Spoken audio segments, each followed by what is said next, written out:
आहे. सहसा आपण आरोग्याचा विचार करतो ना, तेव्हा आपल्याला फक्त आपलं भौतिक शरीर आठवतं. हो, अगदी बरोबर. ताप आला की थर्मोमीटर किंवा हाड मोडलं की एक्स-रे. सगळं कसं डोळ्यांना दिसणारं आणि मोजता येणारं असतं.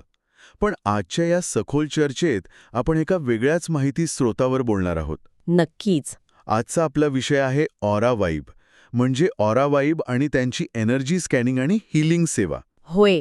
आणि आज आपण ही एनर्जी स्कॅनिंग सेवा नेमकी काय आहे हे समजून घेणार आहोत. म्हणजे रेकी सारख्या पद्धती कशा काम करतात आणि अगदी सहजपणे याचा लाभ कसा घेता येतो हे आपण पाहू. बरोबर. चला तर मग हे समजून घेऊया. ही एनर्जी स्कॅनिंग संकल्पना वाचताना माझ्या डोक्यात एक विचार आला. कोणता?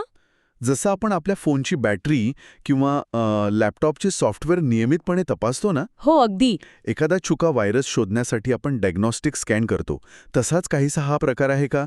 मानवी शरीराच्या आणि मनाच्या अदृश्य ऊर्जेचं स्कॅनिंग? हे रूपक एकदम अचूक आहे. कसे ना, या हिलिंग पद्धतींमागील मुख्य विचार असा असतो की आजार किंवा तणाव हे भौतिक शरीरावर दिसण्याआधी अच्छा.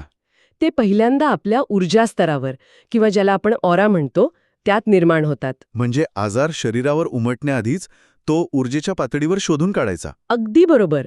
जसे लॅपटॉपमध्ये एखादा बग आल्यावर तो स्लो होतो ना, हां. तसंच आपल्या शरीरातील ऊर्जेचे प्रवाह अवरुद्ध होतात. ओके.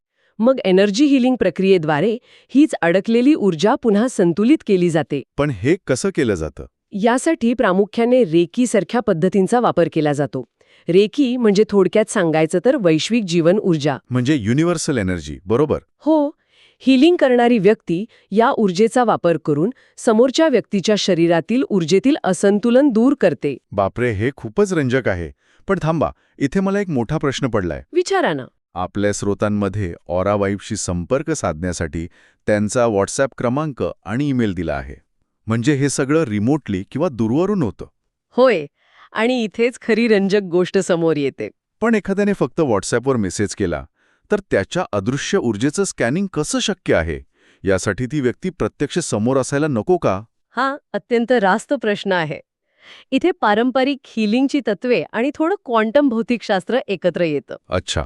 एनर्जी हिलिंगमध्ये असं मानलं जातं की ऊर्जेला स्थळ आणि काळाचं बंधन नसतं.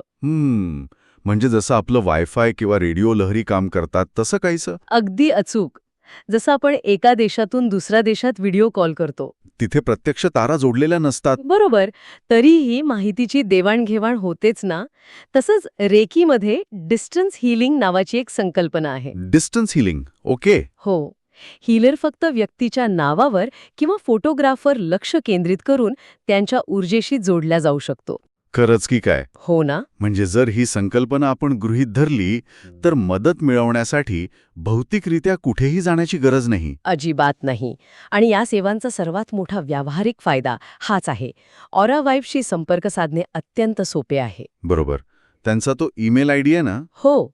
त्यांचा व्यावसायिक ईमेल आयडी आहे blessings.through.healing@gmail.com. अच्छा.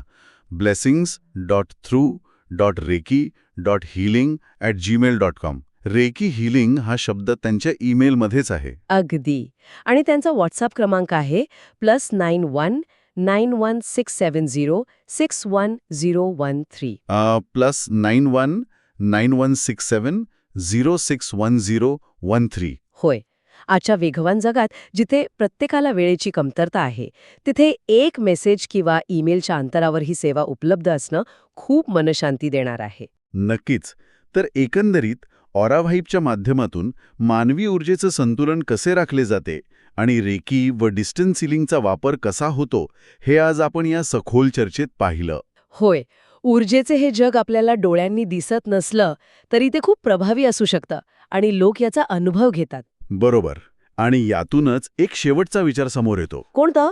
जर एखाद्या माणसाची ऊर्जा दुरून अशा प्रकारे स्कॅन आणि हील केली जाऊ शकते तर मग आपल्या आजूबाजूला सतत असणाऱ्या वायफाय, मोबाईल टॉवर्स आणि तंत्रज्ञानातील अदृश्य लहरींचा आपल्या स्वतःच्या ऊर्जेवर नकळतपणे रोज किती आणि कसा परिणाम होत असेल? बापरे, हा विचार खरोखरच चक्रावून टाकणार आहे. हो ना, यावर नक्कीच विचार करायला हवा.